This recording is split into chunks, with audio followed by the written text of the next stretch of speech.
grasya ng probinsya nagpusot-pusot. May numduman nga niadto nga miaging adlaw ang kagamhanan ng lalawigan garbong may palanog tungod sa naangko na kadungganan gumikan sa 19 ka component municipality sa nan isa ka component city successfully passing calendar year 2026 good financial housekeeping assessment. Ikaduha, ang lungsod ng Claver. Ang Claver Bahay Silangan Facility na amoy tag-endorso sa Philippine Drug Enforcement Agency CONFIDIA isip entry na Bahay Silangan Facility Competition. Ikatuyo, ang pagsubo sa bag-o na medical facility sa Surigao del Norte Provincial Hospital na daon may mutang sa Barangay Santa Cruz, Placer, Surigao del Norte niadto Hunyo 23 ning tuig 2026. Si Provincial Governor Lyndon Barbers pilaong kumanbuntag iban sa pagpasalamat sa Ginoo sa iyang mga panalangin at usab tag inagurahan sa tagblisingan ang mga dugang bag-o na mga pasilidad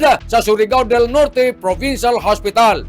Lakip sa mga bago na pasilidad ang Level 3 Laboratory, ICU, in-ICU, duha ka operating rooms, theater, surgical wards, sanan doctor's quarter, mga pasilidad na magpalig-on sa ato serbisyo sa panlawas, sanan maghatag na mas maradyaw na pag-atiman sa mga Surigaonon. Tagpasalamatan usab sa gobernador si Dr. Jamaluddin H. Dimao, ang PHO 1 OIC Chief of Hospital sanan sa tibuok Surigao del Norte Provincial Hospital Team tungod sa ini na kalampusan bunga sa dedikasyon panagiusa sa nang tinuray na pagpangalagad sa katawhan. Amo na nakalaong si Governor Barbers na nagpusot-pusot ang grasya kuman sa ato probinsya ng Surigao del Norte tungod sa ato pagka-responsable, kalig-on, kasinsiro sanan may sakto na baruganan labi na amo ini ang bunga nan ato pagtinabangay. Tatak ligon, tatak Surigaonon,